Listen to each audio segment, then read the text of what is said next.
केंद्र ने साल 2020-2021 के लिए इनकम टैक्स रिटर्न ITR भरने की समय सीमा को बढ़ाकर 15 मार्च कर दिया है। हालांकि ये डेडलाइन केवल कॉर्पोरेट के लिए बढ़ाई गई है। इसका मतलब है कि कॉर्पोरेट मार्च के मध्य तक FY21 का इनकम टैक्स रिटर्न दाखिल कर सकते हैं। टैक्स ऑडिट रिपोर्ट और ट्रांसफर प्राइसिंग ऑडिट रिपोर्ट दाखिल करने की समय सीमा भी 15 फरवरी तक बढ़ा दी गई है। फाइनेंस मिनिस्ट्री के रेवेन्यू डिपार्टमेंट की ओर से जारी एक बयान के अनुसार मौजूदा कोविड-19 स्थिति के कारण करदाताओं को हो रही कठिनाइयों को देखते हुए समय सीमा बढ़ाई गई है। नोटिफिकेशन में यह भी कहा गया है कि आयकर अधिनियम 1961 के प्रावधानों के तहत विभिन्न ऑडिट रिपोर्ट की ई-फाइलिंग में आने वाली समस्याओं के कारण भी ये फैसला लिया गया है।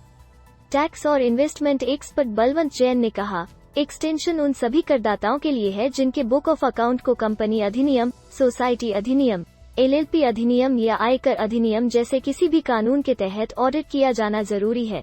जैन ने कहा, ऑडिट रिपोर्ट अपलोड करने की नई तारीख 15 फरवरी है और ITR जमा करने की आखिरी तारीख 15 मार्च। उन्होंने कहा कि यह उन सभी इंडिविजुअल और अन्य टैक्स पेयर्स पर लागू नहीं होता है जिनकी नियत तारीख 31 दिसंबर को खत्म हो गई है। अन्य लोगों के लिए वित्त वर्ष 2020-21 के इनकम टैक्स रिटर्न फाइल करने की आखिरी तारीख 31 दिसंबर थी। इसे बढ़ाया नहीं गया है। हालांकि जो लोग अभी तक ITR नहीं भर पाए हैं वो लेट फीस के साथ 31 मार्च 2022 तक ITR भर सकते हैं। कितनी देनी होगी लेट फीस? आयकर अधिनियम की धारा 139(1) के तहत तय समय तक ITR नहीं भरने पर धारा 234(a) के तहत जुर्माना लगता है। बिलेटेड ITR 31 मार्च 2022 तक 5,000 रुपए के जुर्माने के साथ भर सकते हैं। वहीं अगर करदाता की कुल आय 5 लाख रुपए या इससे कम है तो उसे 1,000 रुपए ही जुर्माना देना होगा।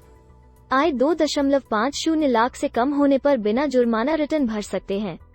इनकम टैक्स रिटर्न फाइल करने के मिलते हैं 2 ऑप्शन। ITR फाइल करने के 2 ऑप्शन मिलते हैं। 1 अप्रैल 2020 को नया ऑप्शन दिया गया था। नए टैक्स स्लैब में 5 लाख रुपए से ज्यादा आय पर टैक्स की दरें तो कम रखी गयी, लेकिन डिडक्शन छीन लिए गए। वहीं अगर आप पुराना टैक्स स्लैब चुनते हैं तो आप कई तरह के टैक्स डिडक्शन का फायदा ले सकते हैं। ITR भरने पर ही मिलता है टैक्स रिफंड। अगर आप इनकम टैक्स के दायरे में नहीं भी आते हैं तब भी आपको रिटर्न फाइल करना चाहिए। अगर आप ITR फाइल करते हैं तो इससे आपको कई फायदे होते हैं। ये हैं ITR भरने के फायदे।